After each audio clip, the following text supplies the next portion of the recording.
1번부터 뒤에 보시니까 15개 나오죠. 제가 봤을 때 지금 여기 있었던 15개 이상 나오는 케이스 없다 보시면 돼요. IFRS 컨버전 할 때. 아마 요 범위에서 돌고 돌지 않을까. 한번 짧게 한번 제가 하나씩 한번 설명드려 볼게요. 한번 들어봐요. 아까 야놀자도 아까 맨 마지막 보니까 뭐가 있었죠? 연결 범위의 변동이라고 돼 있었던 거 아까 있었잖아요. 설명할게요. 여기 봐요. 아까 비상장 회사는 여기 이제 조금 쓰면서 갈 수 있는데, 예, 을을 가지고 있는데 여기 병도 있다고 볼게요. 을에 대해서 지분율이 몇 프로인가 봤더니 여러분들 20%야. 병에 대해서 지분 가지고 있는 게 60%라고 쳐볼게요. 여러분들 관계회사, 종속회사가 뭔지는 아시죠? 죄송해요. 을 회사는 20% 같으면 지배력이 있다 볼 수는 없지. 대신에 영향력은 있다 봐야 되겠지. 이런 영향력 미치는 회사를 뭐라고 하냐, 이걸 관계회사라고 해요.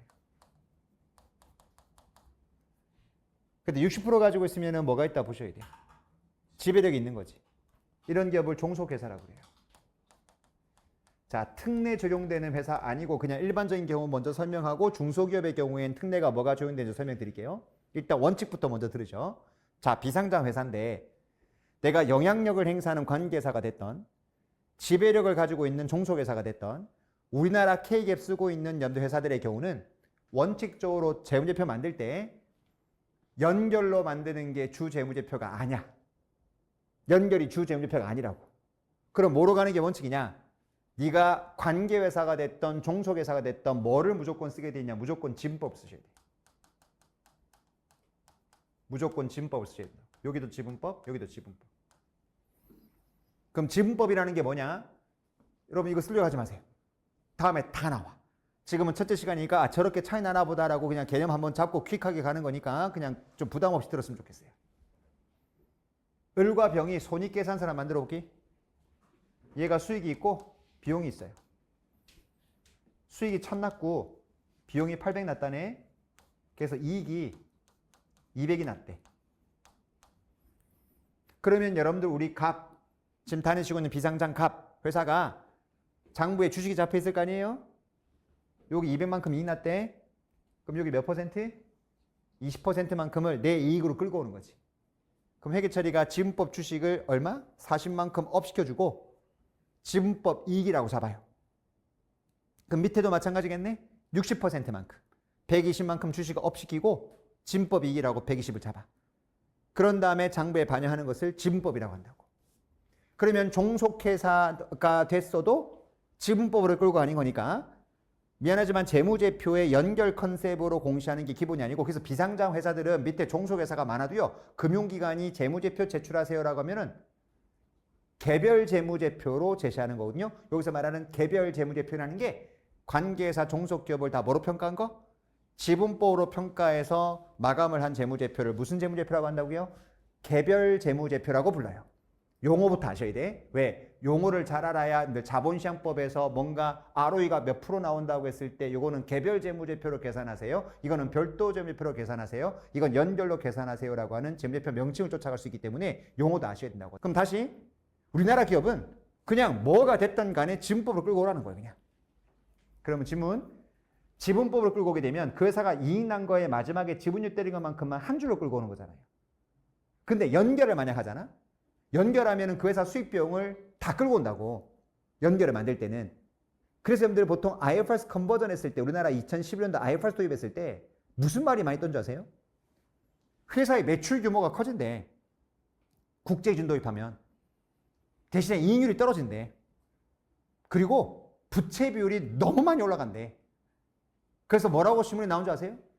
천하의 삼성전자도 글로벌 기준 적용했더니 재무구조가 안 좋아졌대. 글 쓴 기자의 재무구조가 안 좋아지는 거예요. 회계를 보니까 이상한 소리를 하고 있어. 여러분 무슨 말인지 알겠어요? 봐요. 우리나라 일반 K갭은 연결이 주 재무제표가 아니야. 그러다 보니까 한 줄로 그냥 그 회사 순자산 금액에 지분율 때릴 만큼 물고 오거나 이익 난 거 있으면 한 줄로 끌고 오는 컨셉이었다가 연결하면 수익 비용이 다 엎어져. 그 다음에 재무상태표도 자산부채를 다 엎어와. 그럼 뭐가 엄청 커질까? 자산도 확 커지고 부채가 확 커지니까 자본 안 커진 상태에서 그럼 부채 나누기 자본하면 부채 비율이 껑충 올라가겠지. 그래서 IFRS 처음 도입했을 때 삼성전자도 부채 비율이 20%대였다가 60% 올라갔어요. 3배 올라갔다? 그러니까 우리나라 회계 기준은 너무 글로벌하지 않대. 글로벌화 시키면 이렇게 부채 비율. 그래서 재무구조의 부실함이 적나라하게 드러났다. 네 부실함이 적나라하게 드러났다. 그냥 합한 거야. 그냥 연결로. 그리고 수익 비용이 엎어지니까 뭐가 커지겠어요? 매출이 커지겠지. 대신에 이익은 같다? 왜 이익이 같냐면은 여러분 어차피 다 엎어왔지만 40%는 내 거 아니라고 표시를 하기 때문에 어차피 이익 개념은 같아져요. 근데 매출은 커지니까 뭐는 떨어질까? 이익률은 떨어지겠지. 연결로 만들기 시작하니까. 그래서 이거는 단순하게 연결로 만드는 과정에 테크니컬한 결과일 뿐이지 실질적으로 그 기업의 뭐 실적이 안 좋아지거나 그런 개념은 아니었다고. 근데 어쨌든 간에 재무제표가 바뀌니까 뭐가 달라지겠어요? 우리 상장 유지 조건, 나중에 우리 배우는데 상장 가면 상장을 유지하기 위한 조건이 있어. 그 조건 중에 뭐가 있냐면 매출 규모 기준이 코스닥 기업은 30억 이상 나야 돼요. 그리고 코스피 기업은 50억 이상 나야 돼. 매출이 그 금액이 안 나오면은 관리 종목 빠졌다가 한 번도 매출이 그 기준에 나오지 않으면은 상장 적격 심사 넘어간다고. 적격 심사 넘어가서 얘는 상장 적격되지 않다 판단하면 상패로 간다고. 근데 그때 매출 30억, 50억 기준이 생각해봐요. 개별로 판단하라고 조항이 돼 있으면은 우리 입장에서는 어느 회사 매출이 안 들어가는 거야. 자회사 매출이 안 들어가는 거지. 되게 부담스러워. 근데 연결로 판단하라고 돼 있으면 뭐가 되는 거예요? 합해 들어가겠지. 그러다 보니까 자본시장법 법 규정 볼 때 매출 규모 그 레퍼런스 봐야 돼. 무슨 재무제표 기준의 매출액인지. 이거 봐야 된다 이거. 안 그러면 완전히 잘못된 판단할 수 있는 거죠 이게. 대강 이해되세요? 미리 말할게요. 지금 현재 우리 매출 기준 따질 때요. 미안하지만 그 매출 기준은 연결 베이스 아니야. 그냥 별도로 보게 돼 있다고. 자회사 안 합한다고. 그러다 보니까 여러분들 잠깐 미안. 매출은 여러분들 연결 베이스. 미안. 매출은 연결 베이스. 영업이익이 이제 별도 기준인데 어쨌든 여러분들 재무제표 판단 기준에서 연결이냐 별도냐 이거 되게 중요하다고. 판단 기준이 뭐냐에 따라서 컴플라이언스 이슈가 만족되는 경우도 있고 안 되는 경우도 있으니까. 그래서 어쨌든 IFRS 바꾸게 되면은 요걸 뭐 하게 돼 있다고요? 이제 연결, 종속기업, 지배력 가지고 이런 기업들은 다 뭐로 바꿔야 돼? 이건 다 연결해, 연결. 근데 주재무제표가 연결로 바뀐다는 것도 차이지만 내가 이거를 연결할 거냐 말 거냐 판단도 KGAAP하고 IFRS가 차이가 나는 게 KGAAP은 뭐라고 되냐 잘 들어봐요. 이게 우리나라 기업들 다 적용받은 거니까 일단 50% 넘어가면 지배력 있는 거로 봐. 그리고 뭐라고 되냐면 30% 이상이면서 자기가 최대 주주면 무조건 지배력 있는 걸 보라고 돼 있다. 다시 30%가 넘어가면서 무조건 자기가 최대 주주면 연결하래. IFRS 없어. 그냥 뭐라고 되냐면 실질적인 지배력을 판단해보래. 자, 그래서 바뀐 기업 설명할게요. LG그룹하고 SK그룹. 요 두 기업을 잘 보시면 돼. 갈게요. LG그룹이 밑에 LG화학이랑 LG전자를 밑에 두고 있었는데 IFRS 도입하기 직전에 뭐로 보고 있었냐? 지분율이 30%대였어. 두 회사를 들고 있는 지분율이. 근데 주 LG가 최대주주였다? 그러면 당연히 여러분들 옛날 K갭 쓰고 있을 때는 뭘 했을까? 연결 대상이 된다고. 연결 만약 해야 되는 상황이면 연결 대상이 됐다고. 30%이면서 최대주주였으니까. 근데 IFRS는 실질적인 지배력을 보래. 참 애매하지 이게. 실질적인 지배력이 있는 거. 미안하지만 주 LG는 LG화학과 LG전자를 종속기업 판단하다가 나 미안하지만 이거 종속 아닌 것 같아. 관계로 판단을 바꾼다고. 그러면서 연결해서 빼버려요.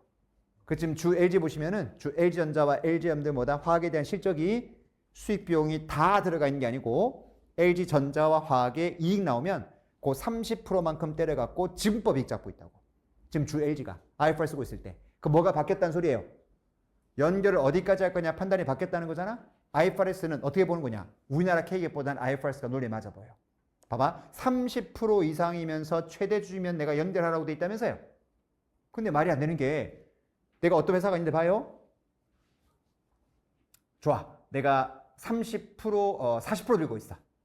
응? 40% 들고 있다. 그럼 30% 넘게 들고 있는 거 맞죠? 그리고 내가 최대 주주야. 그럼 나머지 60%는 미안하지만 나보다 지분이 많은 사람은 없단 소리예요. 근데 그 주주들이 누구로 구성됐나 봤더니 세 사람이야.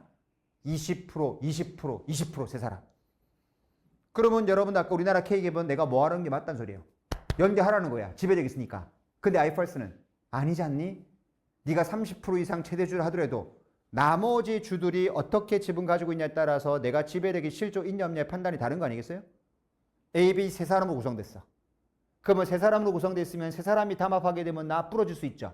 A, B, C 세 사람 정도면은 단톡방 만들 수 있겠죠. 나 풀어줄 수 있겠죠. 이거 지배력 있다 없다? 없다고 봐야 돼. 없다고 봐야 돼. 그럼 미안하지만 나 이거 연결하면 돼? 안 돼? 안 돼. 이해돼요? 그런데 그 세 사람의 지분이 세 사람이 아니고 내가 40% 가지고 있는데 나머지 60%를 봤더니 60만 명의 국민주야. 개미들도 구성되어 있는 거지. 주총 참석률 보니까 1%도 참석을 안 해. 그럼 주총 갔을 때 무조건 내가 뭐다? 모조리티겠죠. 그러면 똑같은 내가 40%이면서 최대주를 하더라도 아까 전자 같은 경우는 내가 지배력이 없을 수 있지만 후자 같은 케이스는 외관상 봤을 때 똑같지만 지배력이 있죠 이게. IFRS 따지라는 거야. 그래서 IFRS는 똑같은 지분 가지고 있어도 어떤 회사는 종소로 보는 경우도 있고 어떤 회사는 뭐로 보는 경우도 있어요. 관계로 판단하는 경우도 있다고. 그래서 주 SK는요. 주 SK 거기도 지주회사죠. 거기 SK텔레콤 지분 30% 들고 있거든. 걔들은 종소로 봐. 걔들은 종소 본다. 근데 미안하지만 주 LG는 LG와 LG 뭐다? 전자에 대해서는 관계로 봐. 그럼 뭐가 다르다는 소리겠지. 비슷한 지분 들고 있지만 나머지 지분 들고 있는 뭐다? 주들이 주총 참석률이 다르다는 소리야. SK텔레콤 같은 경우는 여러분들 종소로 봤다는 것은 나머지 지분 들고 있는 주들이 주총에 많이 안 온다는 소리죠. 나한테 비토 던질 수 있는 주주가 모여봐야 과거 트렌드를 보니까 많지 않다는 소리지. 그런데 미안하지만 여러분들 LG 같은 경우는 보니까 의외로 많이 오더라는 거야. 와서 그 사람들이 담합해서 의결권 행사하면 내가 부러지는 참석률인 거야. 그럼 미안하지만 똑같은 지분 들고 있을 땐 지배력이 없다 보는 거지. 그래서 회사마다 판단이 굉장히 뭐다? 자율적으로 맡겨져 있는 게 IFRS 기준. 그래서 연결 범위가 다르다는 것도 좀 아셔야 돼요. 이 이슈 하나 갖고도 뭐다 3시간 강의할 수 있어요.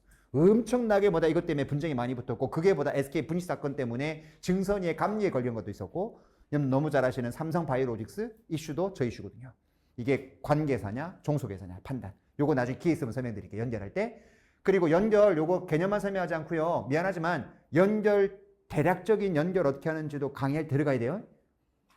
여기 막상 IFRS 컨버전 할 때 내가 직접 하진 않고 뭐 회계법인한테 뭐 외주는 주겠지만 그래도 회계법인이 뭔가 연결해 봤을 때 대강 구조는 아셔야 여러분들 뭐 이해하고 앞으로 내가 좀 이해한다는 상태에서 걔들이 템플릿 주면은 직접 해야 될 거 아니겠어요. 그래서 연결하는 방법도 너무 복잡한 것까지는 갈 수 없지만은 대강 요렇게 연결합니다 정도에 대한 컨셉은 케이스 가지고 설명 좀 드릴 겁니다. 어려워도 어쩔 수 없어요. 지금부터 해야 돼. 이 강의가 그 목적이야 원래. 제목이 IPO를 위한 IFRS 전환. 무슨 목적 하는지 모르겠지만 나는 그 목적이에요. 예, 그러니까 여러분들 뭐 그 목적이라는 거 알고 오셨을 거라 보고 조금 어렵더라도 회계를 좀 아셔야 되는 거니까 연결도 만드는 거 지금부터 좀 어렵지만 바로 이제 다음 시간부터 테마 들어갈 거니까 이해하고 오셔야 돼요. 자, 일단 첫 번째 요런 느낌. 요런 게 바뀐다는 거. 요거 뭘까? 한번 대강 들어봐요. 어떤 건지. 수익인식 5단계. 요거 바뀐 거 회사를 설명드리면 되겠다. 수익인식 5단계 때문에 영향을 받은 회사가 뭐냐면은 좋아. 현대차. 뭐 현대차도 있고 통신회사도 있고 그 다음에 최근에 제가 항공사 케이스도 있고 여러 가지 있는데 항공사로 가자. 내가 오전 수업했던 거 항공사. 가요? 항공회사들이 여러분들 IFRS 컨버전 하면서 여러분들 IFRS 도입 효과를 금융감독원이 쭉 산업별로 여러분들 캐테고리 묶으면서 긍정적인 효과 받은 산업, 부정적인 효과를 받은 회사, 그 다음에 크게 영향이 없는 산업으로 분류한 여러분들 실제 그 보고서가 있었어요. 그때 항공사가 IFRS 도입했을 때 가장 뭐다? 네거티브한 임팩트 준 업종 중에 하나였다. 항공사가 재무구조가 안 좋아진다고 IFRS 도입했을 때. 왜 그런지 설명할게요. 수익인식 5단계라고 지금 돼 있는데 여러분들 국제기준은 여러분들 그냥 수익인식 기준이 되게 좀 복잡하게 돼 있는데 우리나라 K기업부터 설명할게요. K기업은 되게 쉬워. 재화를 인도했을 때는 인도 시점 수익. 용역재고는 진행기준. 다시 재화를 만들어 파는 회사는 인도 기준. 용역을 정하는 회사는 진행 기준. 끝. 더 이상 언급이 없어. 근데 IFRS 도입하게 되면은 그렇게 판단하는 게 아니고 5단계라는 방식을 택해요. 이것도 설명 나중에 자세히 드릴게. 5단계가 뭐냐? 5단계 지금 다 말하는 건 좀 그렇고 그냥 계약서가 이렇게 있으면 계약서에 내가 해주겠다는 의무가 뭐가 있는지를 계약서를 다 까보래. 그런 다음에 네가 받겠다는 금액이 있으면은 거기 네가 해주겠다는 의무로 그 가격을 배분해서 그 의무를 각각 이행할 때 수익을 잡으라고 돼 있는 게 수익인식 5단계인데 예를 들면 쉬워요. 갈게요. 먼저 삼성 SDS를 먼저 설명해보자. 삼성 SDS. 삼성 SDS가 여러분들 뭐다 SI 업체죠. 그 시스템 컨설팅 해주는 회사예요. 보통 시스템 컨설팅 하면은 계약서에다가 좋아. 너네 시스템 제공해줄게. 거기 시스템 인스톨레이션 해줄게. 그리고 2년 동안 업그레이드 시켜줄게. 메인턴스도 해줄게. 그거 너네 구축해주는 직원들 트레이닝도 시켜줄게. 요렇게 조항을 다 묶어서 2년 패키지로 내가 100억 받기로 했어요. 다시 시스템에 제공되는 커스터마이즈한 소프트웨어를 뭐다 디벨롭해서 제공해주는 거. 두 번째는 그 시스템을 구축해주는 거. 그 다음 2년 동안 뭐다 메인터넌스하고 업그레이드 시켜주는 거. 그 다음 세팅해주고 난 다음 직원들 교육시켜주는 거. 요 모든 서비스 다 집어넣어갖고 2년 패키지로 100억 받기로 한 거지. 옛날 여러분들 SI 업체들 100억을 받잖아요. 그럼 100억을 받는 순간 이거 비상장 기업들은 K기업 쓰게 되면은 뭐다 이게 재화 공급이에요? 아니면 이게 서비스 제공이에요? 메인은 서비스 제공으로 보는 거야 그냥. 그럼 내가 2년 동안 계약으로 체결한 거니까 내가 받은 금액을 2년에 걸쳐 갖고 진행률 따라 그냥 수익 잡는 거지 그냥. 근데 IFRS는 그렇게 하지 말라는 거야. 자, 5단계 적용해볼게. 1단계 계약서 먼저 보래. 1단계 나 지금 배운다. 2단계 계약서에 네가 해주겠다는 의무가 뭐가 있는지를 한번 찾아보래. 그럼 아까 제가 열관계 그게 수행 의무죠. 수행 의무. 3단계 네가 받기로 한 금액이 얼마인지 보래. 가격 100억이지. 그럼 네 번째 단계 그 100억을 네가 하겠다는 의무로 배분하래. 그럼 실제 무슨 말이냐면 내가 100억을 받는 그 조건이 내가 해주겠다는 아까 의무 그 각각의 대가로 받기로 한 거잖아요. 그 100억을 자 소프트웨어 제공해 주는 걸 얼마 받기로 한 거야? 요거 구축해 주면서 메인테넌스를 얼마 받기로 한 거야? 직원들 교육시켜 주는 걸 얼마 받기로 했어? 이거 업그레이드 시켜 주는데 얼마 받기로 한 거야? 요런 것들로 배분하라는 거지. 극단적인 예로. 그런 다음에 그걸 다 배분해 놓고 나서 들으세요. 그 다음에 수익 언제 인식하는 거냐? 일단 소프트웨어 제공으로 배분된 금액이 100억 중에서 20억이래? 그럼 그 20억은 언제 인식하는 거야? 그쪽 시스템에다가 뭐다 내가 소프트웨어를 제공해 줄 때 20억 인식하는 거야. 그리고 여러분들 아까 말했지만 2년 동안 내가 뭐 해주겠다고? 메인터넌스 해주겠어? 그 메인터넌스를 받기로 한 게 30억이야? 그건 2년에 걸쳐가는 거야. 그 다음 직원 교육은 2년 동안에 3번 해주겠대. 그러면 3번 해줄 때마다 수익 잡고 이런 식으로. 이해돼요?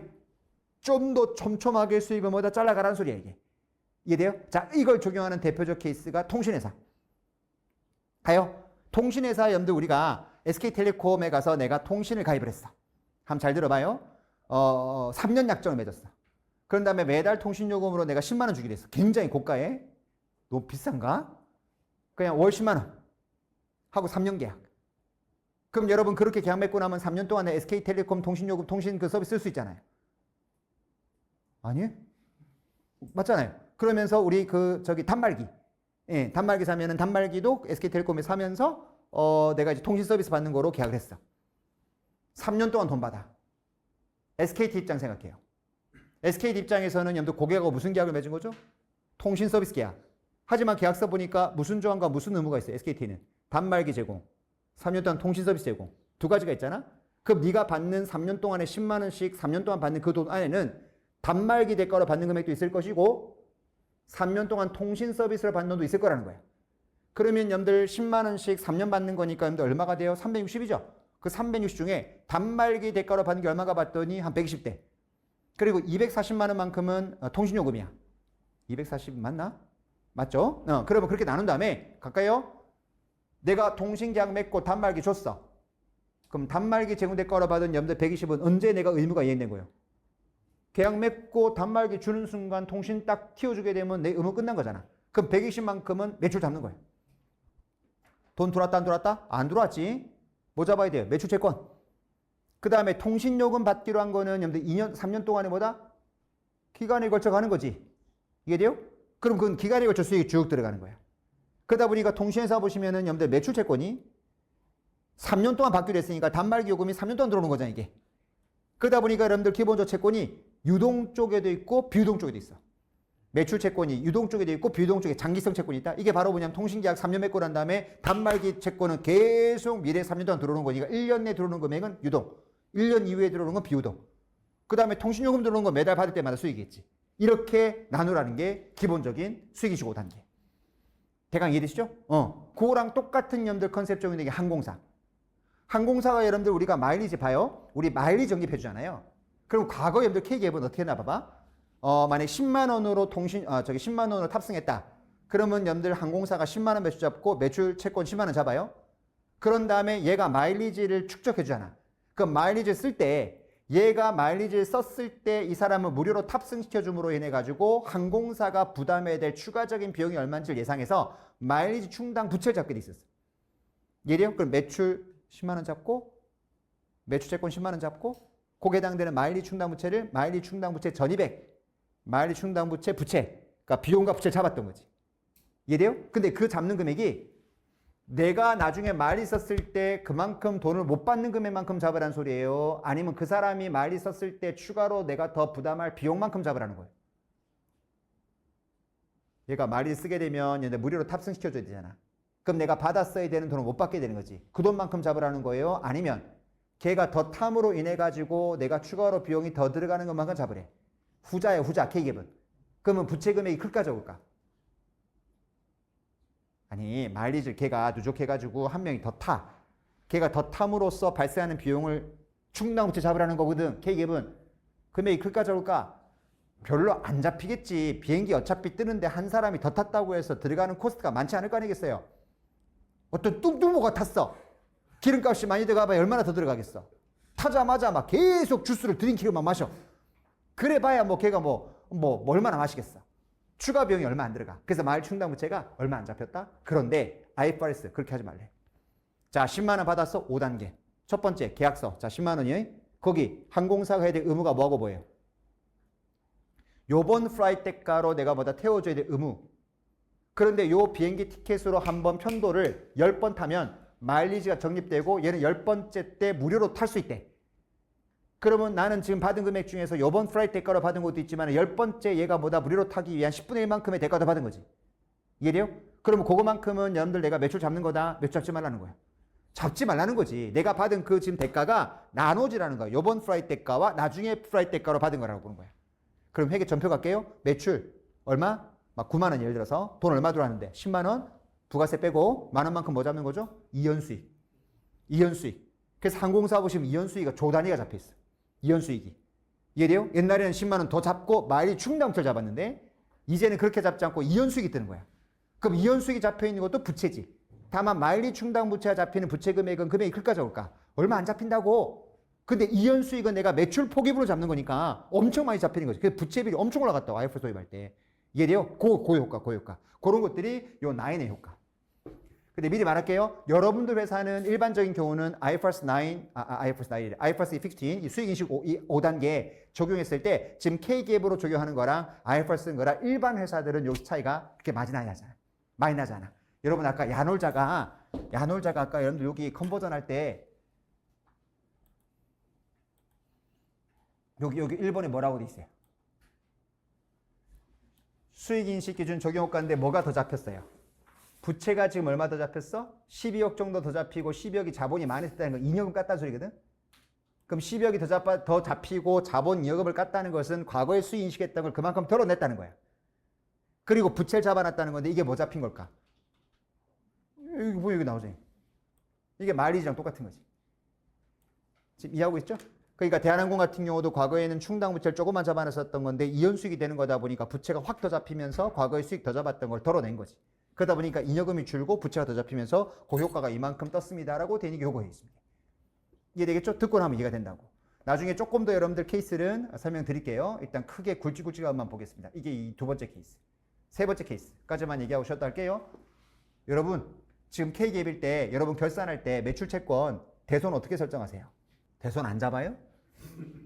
대손 잡을 텐데 그럼 보통 어떻게 잡아요? 그냥 대강 잡죠. 대강 잡을 거야. 뭐 연령 분석 뭐 이런 거 좀 하면서 뭐 60일 내에는 뭐 0%, 뭐 한 120일은 뭐 한 대강 그것도 뭐 과학적 근거가 있는 건 아니죠. 그냥 잡아. 그리고 선임자가 잡은 템플릿 그대로 써. 그러다 너무 이익이 안 나. 좀 줄여. 그렇다 회계사도 뭐야? 아무 생각이 없어. 아니 현실 얘기하는 거예요. 그러니까 대손 충당금을 잡으라고만 돼 있지 회계 기준에 몇 프로 어떻게 잡으라 말은 없잖아요. IFRS 안 돼. 정확하게 잡으래. 그래서 원래는 여러분들 기대 신용 손실 모형이라고 해서 되게 복잡한 모형을 써야 돼. 근데 솔직히 대손 충당금에 대해서 기대 신용 손실 모형을 써서 정확하게 여러분들 잡겠다는 의미가 뭐냐면 여러분들 그냥 가볍게 들어요. 와 PD에다가 뭐야 이거?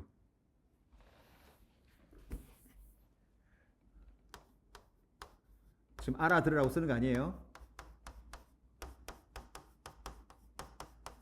이렇게 곱해서 대손 잡으라고 돼 있다? 그냥 가볍게 들어요. 이게 probability of default, 부도 확률. 요게 뭐냐면 loss given default가 뭐냐면 이게 담보 회수율. 그다음에 이게 exposure at default인데 디폴트가 될 수 있는 총 매출 채권 금액. 뭔 말인지 모르지만 제가 떠든 거예요, 그냥. 쉽게 말해서 내가 장부에 잡혀 있는 매출 채권에 뭐를 여러분들 추정하라는 소리예요. 부도 확률을 추정하라고 돼 있어. 그런 다음에 거기다가 내가 담보로 회수할 수 있는 금액은 제외하고 그렇게 잡으라고 돼 있는데 딱 들어봐도 어때요? 안 되겠죠? 근데 은행은 해. 은행은 여러분들 뭐 하냐면 커스터머별로 캐테고리 다 나눠가지고 과거에 뭐다 probability of default 확률 다 통계학적 과정 통해서 계산해가지고 진짜 정확하게 한다고. 걔들은 대출 채권의 대손 충당금 설정이 그 회사 수익 인식에 가장 중요하니까. 그래서 대손 충당금 설정을 하는 애만 여러분들 한 달부터. 제가 기억나는데 IFRS 컨버전 할 때 외환은행 IFRS 컨버전 2단계를 제가 했거든요. 그때 이 대손 충당금 컨버전은 카이스트 박사 출신 2명이 가서 했어요. 통계학 박사가. 왜냐하면 외환은행 정도면 여러분들 데이터가 많겠죠. 그 데이터 받아가지고 과거에 이 거래처 같은 경우에는 부도 확률이 얼마가 나는지 다 계산해가지고 통계학적으로 돌린다고. 근데 여러분 이거를 상장된 일반 기업들이 돌리라고 하는 것은 무모한 짓이죠, 이게. 그래서 보통 요 방식을 쓰는 게 원칙인데 그렇게 하지 않고 여기 뭐라고 돼 있어요? 간편법이라고 돼 있는 거 보이세요? 간편법이라고 돼 있는데 실제는 여러분들 우리 회계사들이 뭐라고 보통 하냐면 롤레이트법이라고 하는데 이거 한 번도 안 해본 사람들은 간편법이라도 쓰세요라고 이렇게 말하는데 이게 무슨 말인지 모를 때가 있어. 이거 뭐 보는 거냐면 회사가 매출 채권이 장부에 잡히면 이게 기간에 걸쳐서 몇 % 정도 이게 회수가 되는지 기간을 나눠가지고 요 컬렉션 레이트를 다 정한다고. 그럼 장부에 잡혀있는 채권 금액에 에이징을 해가지고 과거에 이렇게 기간이 경과되면 어느 정도 회수가 되는지에 대한 과거 트랙 레코드를 다 쫓아가가지고 엑셀을 만드는 방법이 있다. 그 방법으로 정확하게 계산한다고. 그러니까 비상장 기업 결산하듯이 대강 퉁 때려서 충당금 잡는 것이 아니고 분명히 뭐다 묶어가지고 개별평가, 집합평가 해가지고 전유율 계산해가지고 어떻게 구하는지에 대한 방법이 있다고. 요 방법이 롤레이트라고 하는데 요 방법을 잡게 되면 대손이 좀 더 많이 잡혀요. 과거에 대강 잡았던 금액보다. 지금 여기 야놀자 같은 케이스도 여기 보시면은 여기 뭐라고 써있나 봐요. 여기 있는 것 같은데 여기 있네. 금융자산에 뭐라고 돼 있어요? 기대 손실 반영이라는 말 보이죠, 이게? 이게 나중에 템플릿 보여주면은 이게 그냥 대강 잡는 게 아니고 정확하게 우리 채권의 과거의 회수율을 쭉 계산해가지고 요 계산하는 방법이 있는데 요거 구하려면은 과거 백데이터 채권에 뭐가 있어야 되냐면은 그 채권이 발생한 시점, 그 채권이 뭐다 언제 들어왔는지 이게 원장상 트레이스가 돼줘야 돼. 근데 과거 데이터가 트레이스가 안 되면은 롤레이트를 잡을 수가 없다고. 그래서 이것 때문에 문제가 되는 경우가 종종 있는데 어쨌든 여러분들 이번 케이스가 이렇게 잡는 겁니다. 나중에 설명. 분계는 여러분들 뭐다 똑같아. 대손 상각비 잡고 충당을 잡는 건 똑같은데 잡는 방식의 차이가 있다는 거죠. IFRS가. 그래서 그걸 여러분들 나중에 또 설명 좀 드리도록 할게요. 여기까지. 여기까지 이제 요 3번 케이스고